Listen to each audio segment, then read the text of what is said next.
Le llamamos Domingo de Resurrección, siempre se lo ha llamado, y es donde nuestra esperanza está basada, ¿no? Si Cristo, como leía Marta, si Cristo no hubiese resucitado, vana es nuestra esperanza.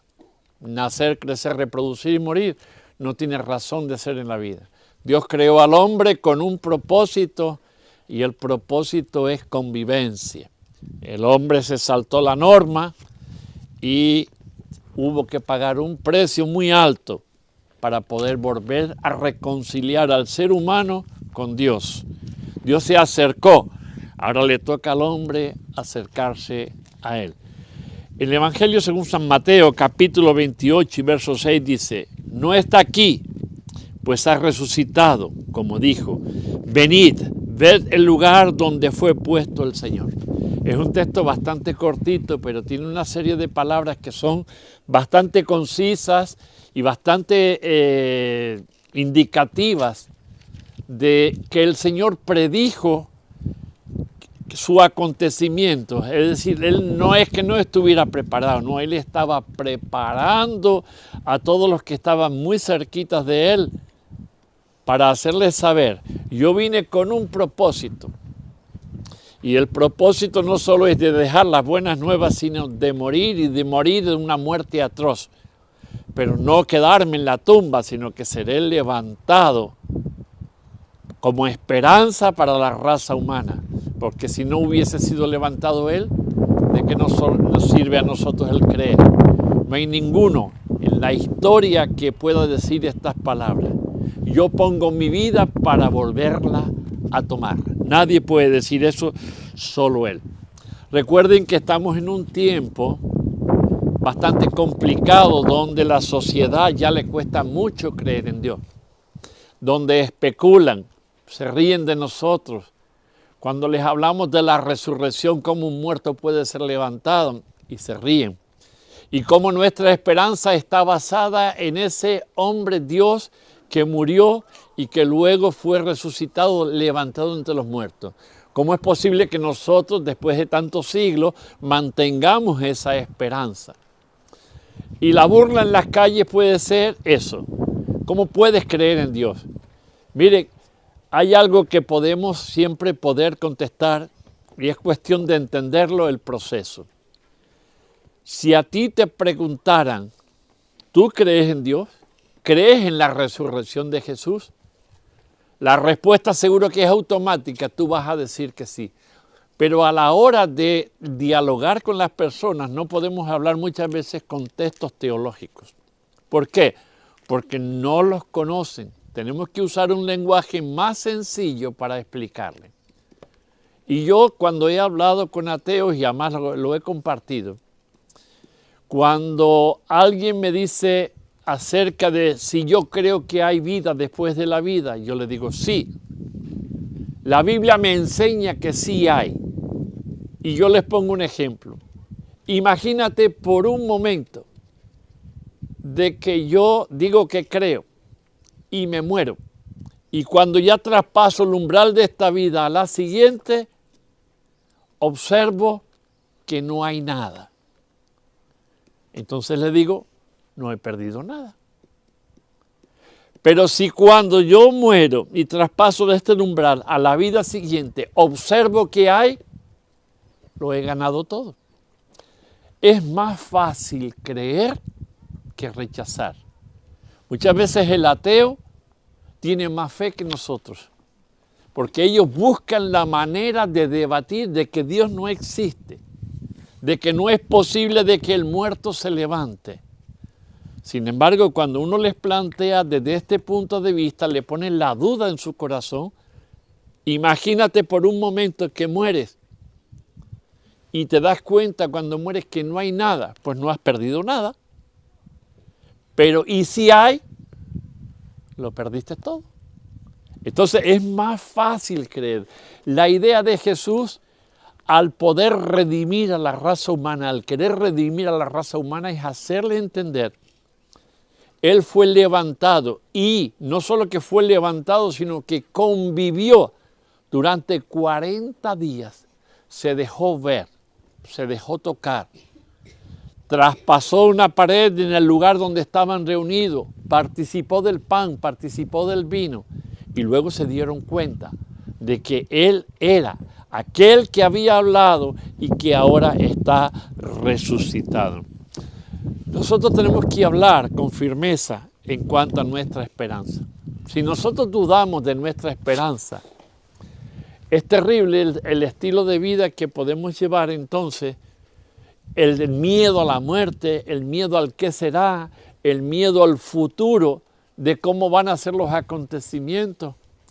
Miren, cuando hablamos de guerras y rumores de guerra en estos tiempos, la gente está asustada.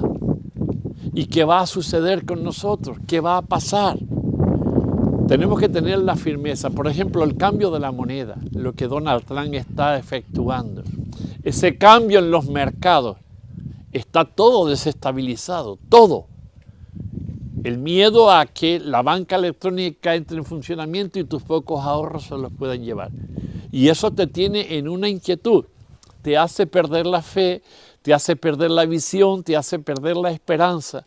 Y justamente cuando nosotros empezamos a recordar dónde está la fuente de nuestra esperanza, eso nos ayuda muchísimo a afianzarnos en estos tiempos donde el conflicto del ser humano, el conflicto de la raza humana entre las guerras, las peleas, el hambre que está viendo, la pestilencia, las persecuciones, cuando el hombre se olvida del principio de creer en Dios, llega a vivir de una forma tan egoísta como está sucediendo.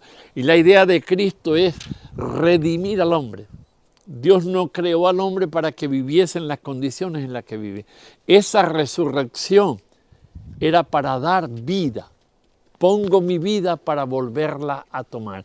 Y Jesús allí en Mateo 27, un tiempo antes, Jesús crucificado, muerto y sepultado.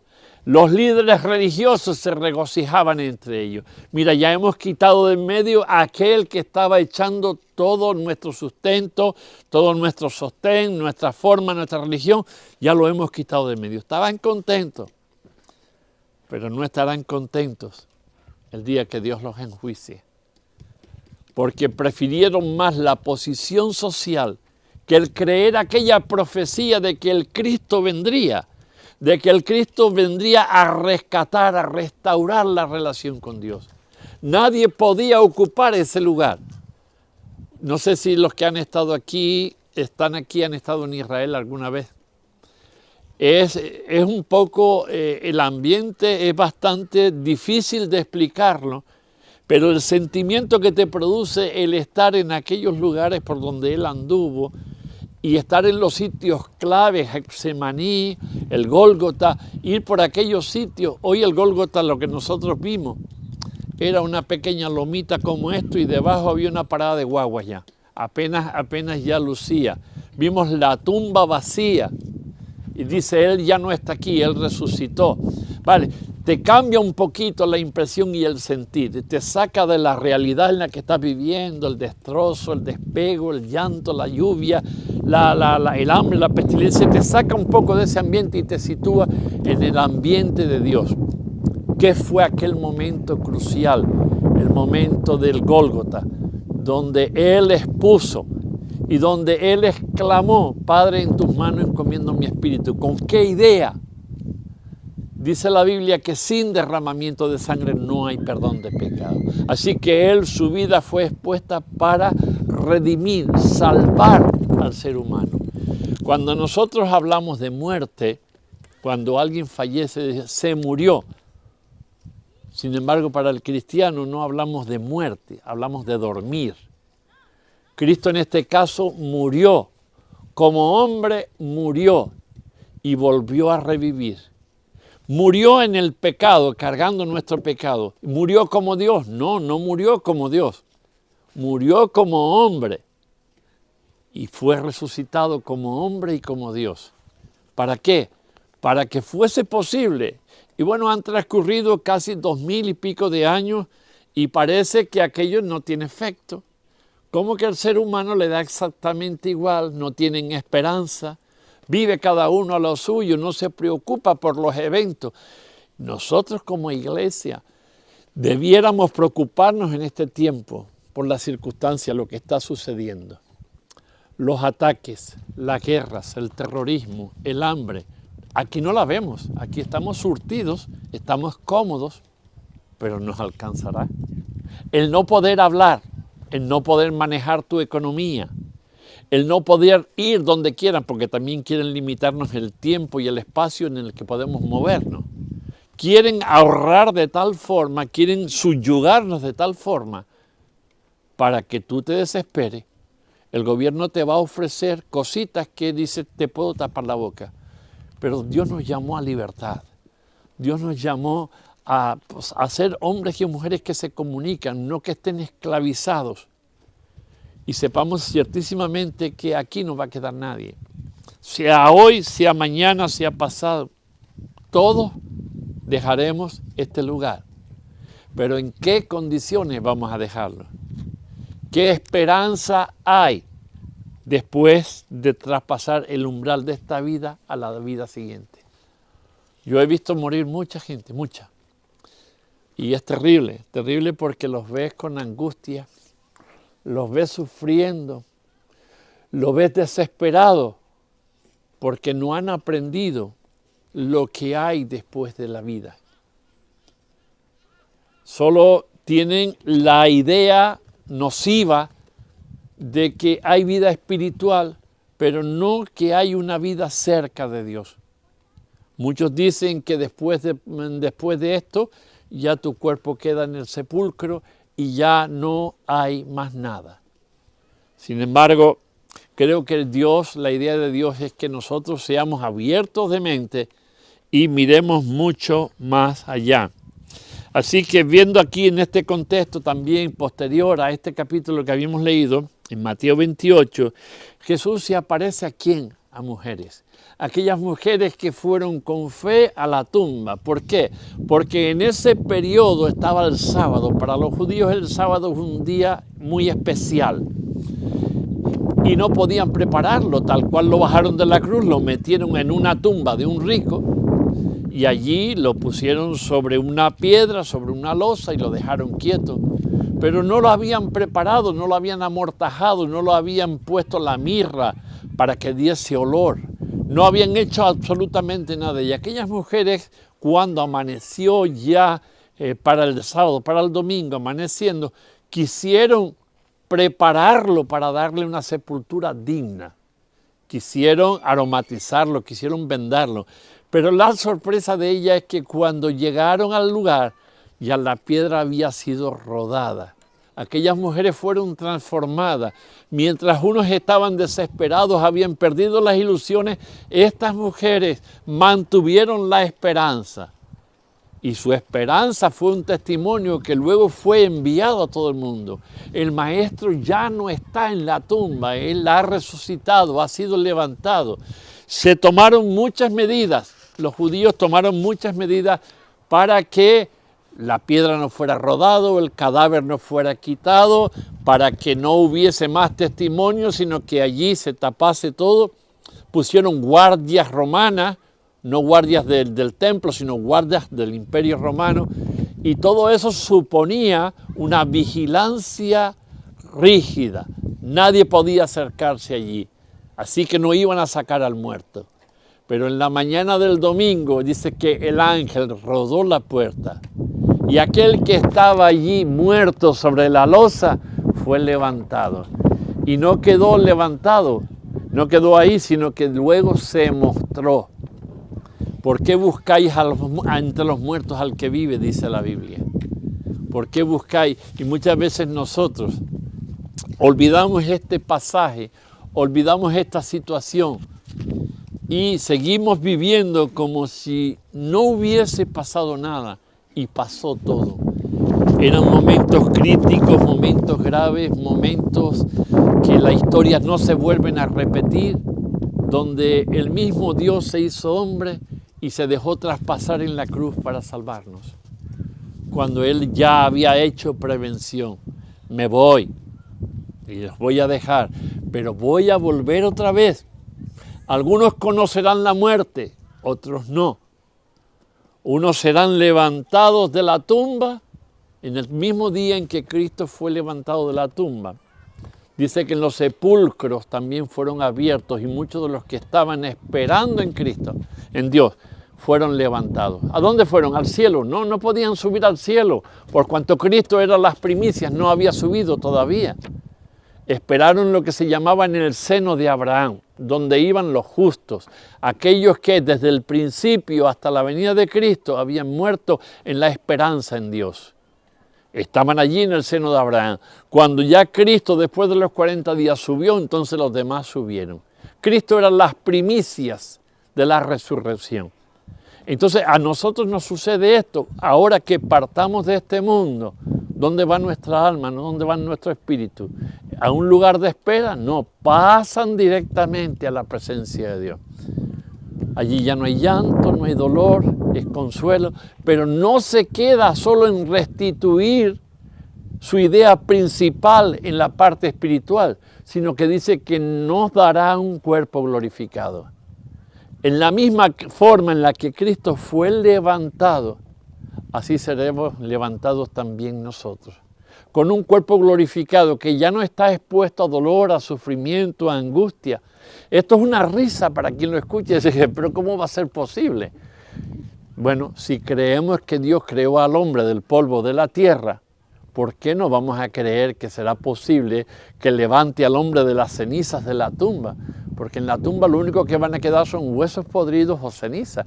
Es igual que te incineren o que te entierren, da exactamente igual, son cuerpos muertos, pero que pueden volver a la vida en las manos de Dios. Cuando hizo Adán, ¿qué dice? Y formó del polvo de la tierra y sopló en él aliento de vida. Cuando Cristo venga, vendrá en dos formas. La primera dice que al son de trompeta y voz de arcángel en la nube, no va a tocar la tierra. Desde allí dice, al son de trompeta, ¿quién la va a tocar? Cristo mismo. Es el son de trompeta la orden de que los muertos sean levantados. Los muertos que estaban esperando en Él. Y luego nosotros, la iglesia, los que estamos vivos, que no hemos muerto, que conoceremos, seremos arrebatados. No conoceremos la muerte. Yo creo que ninguno quiere conocer la muerte porque eso es un paso amargo. Por muy que nos digamos, yo creo en el Señor, yo sé lo que me espera, cuando llega el momento crítico en el que tenemos que abandonar, nos tiemblan las rodillas. Nos asustamos, olvidamos las promesas, dónde vamos a estar. ¿Y qué fue lo que Dios dijo? Lo que nos aseguró. Y el ángel, cuando Cristo estaba resucitando, dice, ¿por qué miráis al cielo? Aquel dice, de la misma manera que fue, también nosotros, dice, vendrá y nosotros se le hemos levantado en esperanza. Esto es lo que al mundo, a la sociedad le choca. Le choca el hecho de que nosotros creamos y les parece es un cuento de hadas, pero para nosotros se convierte en una realidad. Cuando hemos creído que Él vino para salvarnos, Él vino para cuidarnos en este tiempo presente y convivir en este tiempo presente y en la eternidad juntos. Es un tiempo que no debemos desaprovechar. Casi corría el año 1815 en Inglaterra, había la famosa batalla de Waterloo. No sé si la han oído, si han dado un poco de historia. Pero bueno, los ingleses esperaban noticias de cómo había quedado una parte de Inglaterra. Y como antiguamente aquí no existía el teléfono, no existían medios de comunicación, los guanches lo que usaban era, o bien usaban el silbo, o usaban la caracola para dar soplidos con ellas y marcaban mensajes de sonidos, de aviso, o bien hacían ahumaban y hacían señales de humo. Bueno, pues durante esta batalla de Waterloo, Inglaterra tiene la fama de que la neblina cubre enseguida casi toda la tierra y apenas se ve. Y había una ciudad que estaba aislada, Wellington se llama, y ellos esperaban noticia de cómo estaba esa ciudad. Entonces hacían señales de humo, y las señales, según el número de bocanadas de humo, significaba que eran libres o que estaban o que ya no existían como tal.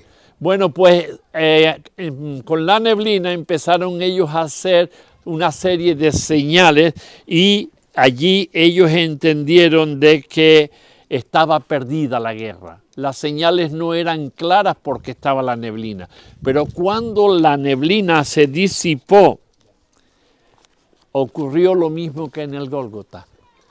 El viernes, entre el jueves y el viernes, fue un tiempo amargo, oscuro. La muerte del Salvador en la cruz del Calvario, el sufrimiento, la agonía, la angustia. El pueblo se desesperó, los apóstoles se dispersaron, tenían sus dudas, estaban tristes. Y sin embargo, cuando llegó el domingo, aquella neblina que había cubierto la esperanza se disipó y lo vieron a él levantado, cómo se conducía, la esperanza volvió a relucir. Con la batalla en Waterloo sucedió lo mismo. Cuando se disipó la niebla, vieron que las señales salieron completas y decían las señales que el Wellington derrotó al enemigo. Es decir, de aquello de que parecía que habían sido derrotados, cuando se disipó la niebla, las señales salieron completas y decían, Wellington derrotó al enemigo. Lo que vemos ahora tras una neblina, lo que ahora vemos oscuramente, con dificultad, luego lo vamos a ver claro. Dice la Biblia que le veremos a Él cara a cara, que disfrutaremos con Él. Esa esperanza hay que guardarla, esa esperanza hay que tenerla. Las promesas de Dios no es algo que debemos olvidar, es algo que debemos meditar en ella. Para este tiempo presente, para el momento crítico de la enfermedad en el que tengamos que partir, tengamos las fuerzas suficientes para resistir y aguantar. Había un hermano, él está muy mayor, ya está enfermo. Él me decía, Carmelo, quiero orar por tu salud, porque Dios puede hacer un milagro contigo. Digo, bueno, tú estás empeñado en arrancarle un milagro a Dios para mi enfermedad, pero ya Dios trató conmigo, pero si tú quieres orar puedes hacerlo. No, es que tú tienes que ser sano en el nombre del Señor. Pero bueno, si Él trató conmigo y me dijo que me contentara como a Pablo, bástate mi gracia porque mi poder se perfecciona en la debilidad, ¿para qué le voy a insistir a Dios? Ya asumo lo que tengo, asumo dónde estoy, asumo el proceso que tengo que pasar y por encima de todo asumo de que me tendré que ir pronto. Eso lo tengo asumido. Pero eso es que eso... Digo, si no creemos y no confirmamos con la palabra de Dios la esperanza, en los momentos críticos vamos a llorar, vamos a sufrir demasiado, la angustia se va a apoderar, que fue lo que sucedió con los apóstoles y todos los seguidores.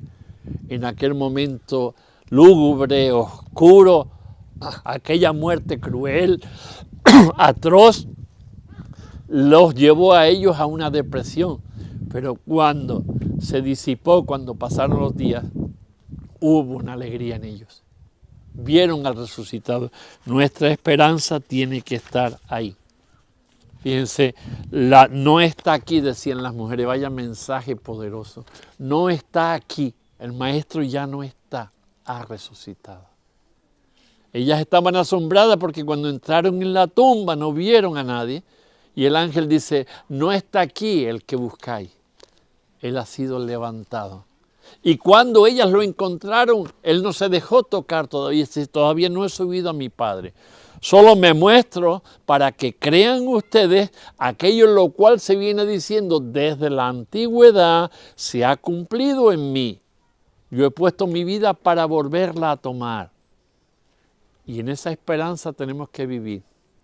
Estamos viviendo con la esperanza de proseguir la existencia eterna en su presencia.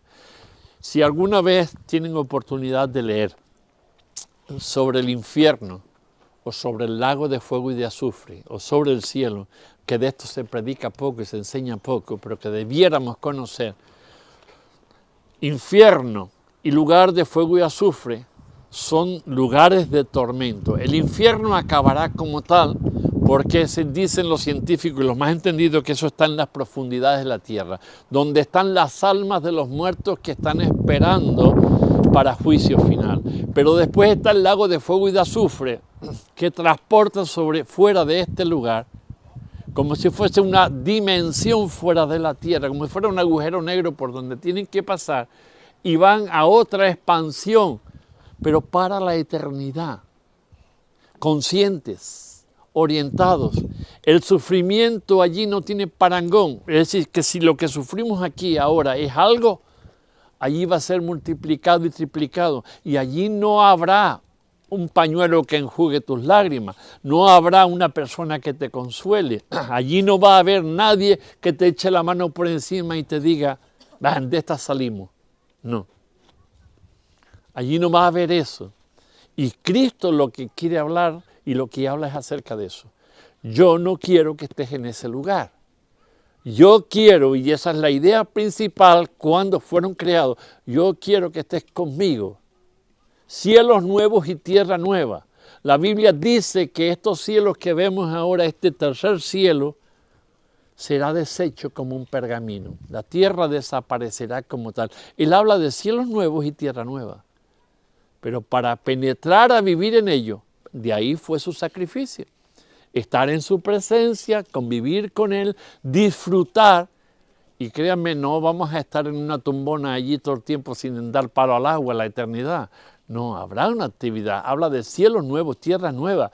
Habrá trabajo que hacer, habrán cosas que hacer, pero ya no te cansarás, no hay envidia, no hay dolor, no hay sufrimiento, no hay enfermedad, no hay llanto, no hay agonía. No nos hace falta ni el sol porque dice que el mismo Jesús es el resplandor. Así que tenemos que tomarnos en serio la palabra, meditar en ella. Meditar que donde vamos es un lugar mejor que esto. Y con quien vamos a estar es para un disfrute eterno. Así que estas mujeres dijeron, no está aquí. Pero ya Él lo había predicho, como dijo, yo me voy y os dejaré al Consolador, al Espíritu Santo. Cumplió, se mostró y sigue mostrándose. Y les dice, venid y vete.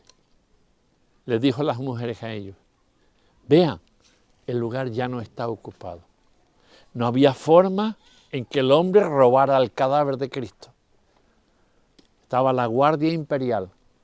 Y el sello imperial era una cinta y el sello con lacre, lacado.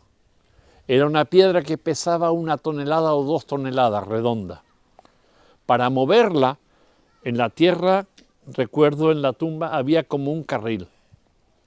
¿Vale? Había que rodarla y que pasara por ese carril para que la tumba quedara abierta. Era una cuevita pequeña. Tenía una antesala y un túmulo dentro. En el túmulo, vamos, no te podías dar la vuelta. Allí lo colocaban, lo encajonaban y allí lo dejaban. Así era la tumba. Y era la tumba de un rico, porque dice que entre los ricos fue su sepultura. Lo iban a enterrar en cualquier lugar. Sin embargo, José de Arimatea entregó, dice, no, vamos a ponerlo aquí en el huerto. Tenía un huertito pequeño, y allí tenía su tumba. El rico podía pagar para que le labrasen en la montaña una tumba.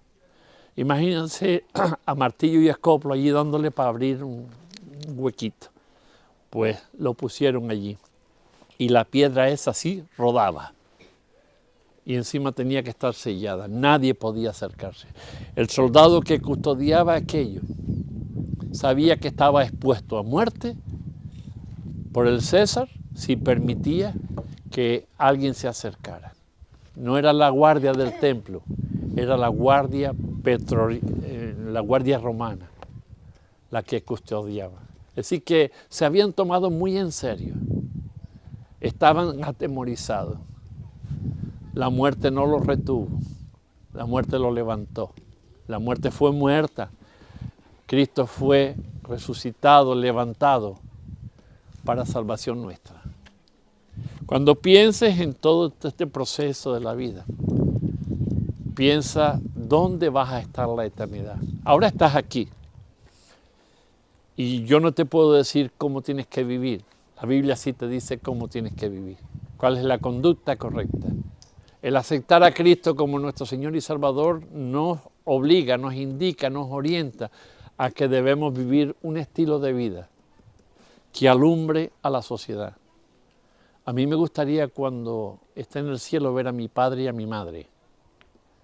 Yo les hablé mucho del Evangelio. Mi madre dijo que sí. De mi padre tengo mis dudas, pero como dije antes, he visto mucha gente morir y he visto sus rostros en los ataúdes desfigurados, en sus camas, angustiados. Sin embargo, vi el rostro de mi padre y se dibujaba una sonrisa, algo que le ayudaba a descansar. Y en mi madre estoy convencido que la veré arriba. Y quizás a otros tantos y muchos con los que he podido estar, quizás me los encuentre arriba, no lo sé. Pero mantengo la esperanza de haber aprovechado el tiempo en mi vida y en ejercicio para la gloria de Dios. Nos tiene que animar a aprovechar nuestro tiempo, el ejercicio de nuestra vida, honrarle. No podemos pagar lo que nos ofreció, pero sí podemos honrarle con nuestro estilo de vida, porque lo que comenzamos en la tierra seguimos en el cielo. Al cielo no se entra con manchas, al cielo se entra con nitidez, con claridad, lavados en la sangre del Cordero. Así que la resurrección, aunque te parezca una fábula o la gente se rían y digan eso es una fábula, no te lo creas. Todos van Zurita, todos van aquí a Zurita. Cementerio sigue esperando gente. Pero ¿y el alma y el espíritu dónde están? ¿Dónde van? Que la angustia no se apodere de nosotros, que la esperanza fortalezca nuestras vidas. Pase lo que pase, venga lo que venga. Crea en esperanza contra esperanza de las promesas de Dios. Que Dios les bendiga y gracias por este tiempo. Cristo ha resucitado. Amén.